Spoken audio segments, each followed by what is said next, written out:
Welcome back to the Dominion Gaming live stream here on twitch.tv/Dominion Gaming Live. We've had a little bit of a change up because it's still going to be Jimmeh versus stolensheep in game number 2 of their best of 3 series, but it's going to be Terran, as played by Jimmeh, against Protoss, played by stolensheep. That's right, he switched his race to Protoss. Perhaps feeling that his Zerg is outclassed here and wants to try and do something with Protoss to try and come back. So a little bit of a joking BMing going on between the players. It's nothing serious. They're all friends. They all play together all the time. And I think it's a great shout out actually in the chat by Wolf. We all would like you to we would all like to thank you for showing up, supporting the players as you are. It means a lot to us. It means a lot to them, I'm sure. Jimmeh after a Kit Kat. Not going to get one. Jimmeh, I will buy you a Kit Kat. Yes, he changed races.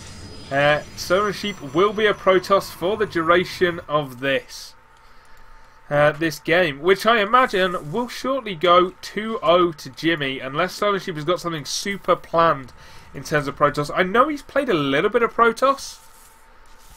I don't know if he's been practicing it an awful lot. I don't know if he's practiced it more.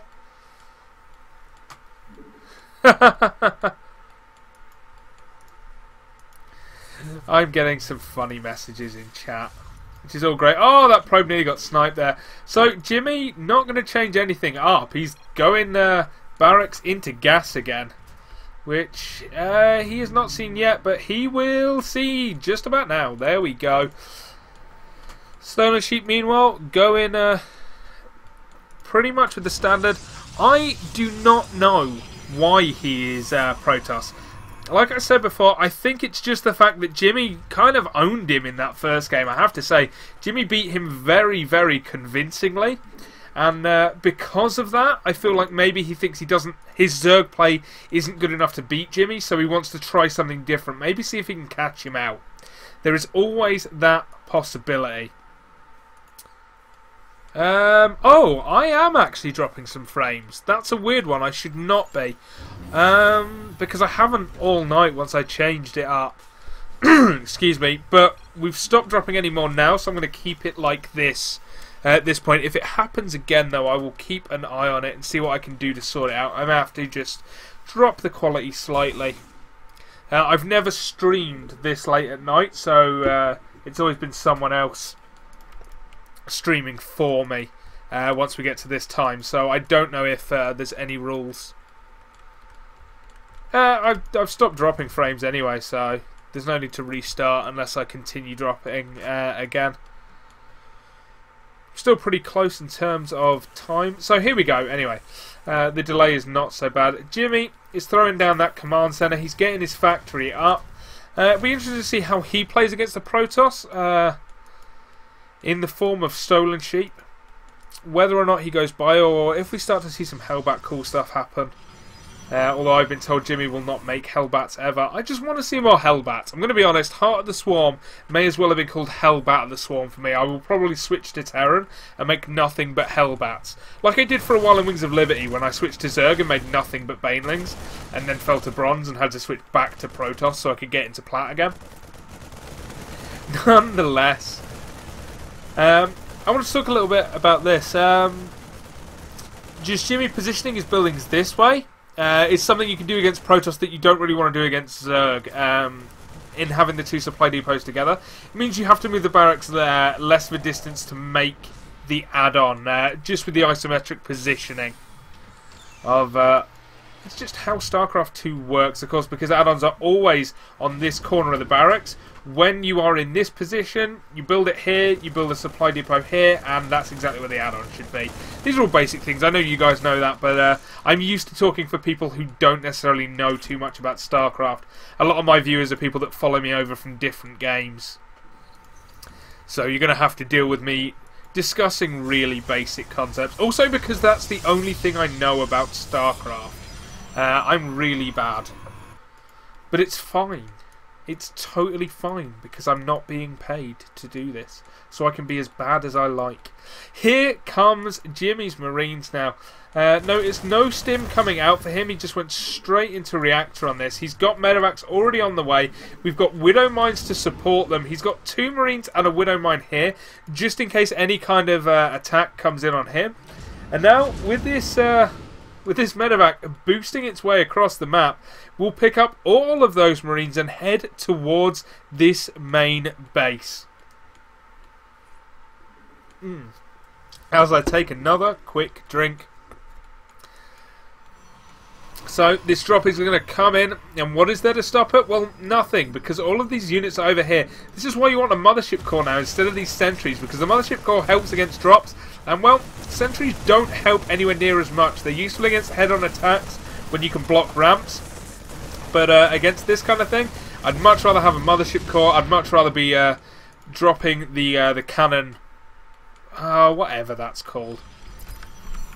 The cannon upgrade, the cannon spell on a Nexus. Anyway, that's 8 workers killed for Jimmeh at this point. He's going to drop over here again and perhaps just try and come in and kill some Stalkers.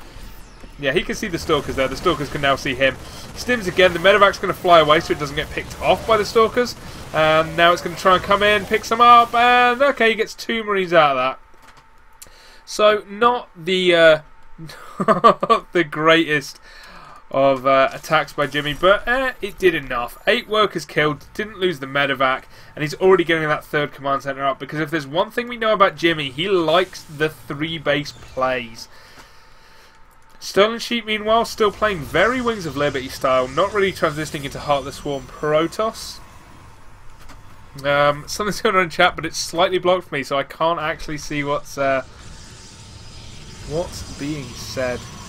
I positioned my windows poorly. We have 6 warp gates. We have Immortals being made. And I'm not too sure about that. We don't really have Marauders. So I don't feel like Immortals are going to be too good against this kind of unit composition. You more just want to try and rush Colossus out. So you can really do some damage. But nonetheless, he's trying to add some beef to his army. And Stolensheep now wants to push out onto the map, perhaps, take some map control back. But of course there's a Widow Mine here at the Selnaga Watchtower, and if he walks over that, he could lose a lot of these sentries, depending on what it chooses to target, how he's positioned. Forge and Twilight Council going down now, but over here, in the main base of Jimmeh, we see an armory finish up. We've got 1-1 on the way, shortly to be followed by 2-2. Jimmeh is going to be very, very far ahead in terms of upgrades, and really just realised you can't quite see that supply. And in terms of supply, I'm so used to looking there, but my starboard is slightly ill positioned. Oh well. I don't know if I can move that. I will try in the next game. But here we go, another engagement going down, this time at the 3rd base of Jimmeh, and Jimmeh just started stepping in there, taking out all of those zealots very, very quickly. A Guardian Shield pops, but the Marines are inside it, so it's not helping. These Marines are actually trapped behind that force field. So that was well done by Stolensheep. And here we go. Now some SCVs being taken down, but the thing is, once this army falls, what else does Stolensheep have? Now with Marauders here to help deal out the damage, that first Immortal will fall. The Immortals are actually really beefing it up. So doing very, very well. This is a great move by Stolensheep. He's accomplished an awful lot more than really I expected. But here comes Jimmeh now to save the day. And importantly for him, this 3rd base stays up. What are we at? That's only 11 workers killed. It's still 53 SCVs to 48 probes. So Jimmeh is still doing fine. There is nothing there that is a problem. I'm just going to see if I can move this. Nope. I cannot position that up. So we'll have to deal with it in that position. And now, well, we've got essentially a double drop, but a double drop with 3 medevacs just to help heal them up. There's a fair amount of army here, but it's a long way out. And coming in here, he could snipe just all the gates. He could snipe the Nexus. He could kill a ton of probes. He could kill the Templar Archives. God, that would be perfect. Delaying those High Templars, delaying those Archons by so long. And look at it, it will fall. It will undoubtedly fall. These Zealots will arrive far too late to save the Templar Archive. So no Archons, no AoE damage for a long, long, long time. Jimmeh pushes into the 3rd as well. simultaneously doing that double-pronged attack. A pickup is forced in the main, but this third will fall. Jimmeh once again miles ahead in this matchup. Jimmeh showing why he is often considered the best member of Team Carnage. He's a guy that really cares a lot about his Starcraft 2, works really hard in it, and I think deserves some props for the way he plays and the way he trains. An absolutely fantastic player and a real benefit to the UK scene as well. So now Jimmeh just marshals his forces. We've got a few Archons out before, it must have been before that Templar Archives fell. Either that or he's got a second one already hidden somewhere. But he could actually take that down, I kind of feel like, with everything he's got. But with 2-2 just about to finish, he doesn't want to engage just yet. Wait until 2-2 finishes, then go and engage. As it is, he's actually going to add 4 more barracks. The Ghost Academy is finished, so he can go into producing ghosts if he so chooses. We've got a Dark Shrine now on the way, doing the Droller build, where you just get Dark Shrines, try and win. Rock Tower, is that like the collapsible debris stuff, where you can drop it on units? As I discovered when I lost 4 Zealots to 1 in the middle of a 1v1. From myself. Like an idiot. Mobius Reactor on the way, +3/+3 on the way, as +1 ground armor is only just started, +2 ground weapons on the way. A Warp Prism is a good idea though, may be able to do some harassing up in the main, but honestly it's going to be really hard for him. Jimmeh is about to hit him right in the center of the map. Good scan shows that he's safe to move in there. There is no third base up, there's only these 2 bases. Is the sound going? Is the sound fine? Is everyone hearing that sound? That lovely scan sound? Anyway, we have a huge engagement going. As Jimmeh is once again pushing in. He just has a ton more supply. It's 170 supply to 89. He can even snipe the forts in the low ground, so no more of that +1 ground armor. No more of that +2 weapons. He's at 2-2. Absolutely miles ahead here. Jimmeh just, well, smashing it up, kind of. We do have some DT, so it's going to require another scan. But with this many Zealots, they will fall to a quick starter step. Only one Immortal left, and once the scan goes down, the DTs will all die. Even that Observer able to fall if he has enough Marines there. As it is, he focuses down the Immortals, and Jimmeh will move up here and force a GG. Yeah, you would have to expect. Stolen Sheep cannot stay in this game much longer. He's going to try with these DTs, but again, another scan coming in from Jimmeh. The dude's got like 3 orbital commands. He should theoretically never run out of a scan now. We'll have to be careful because I don't know how hard he's been muling. Nope, another scan goes down. Everything is going Jimmeh's way. Everything's coming up Millhouse for Jimmeh, and it looks like he's going to take this with a 2-0. GG, good luck in the finals, Jimmeh.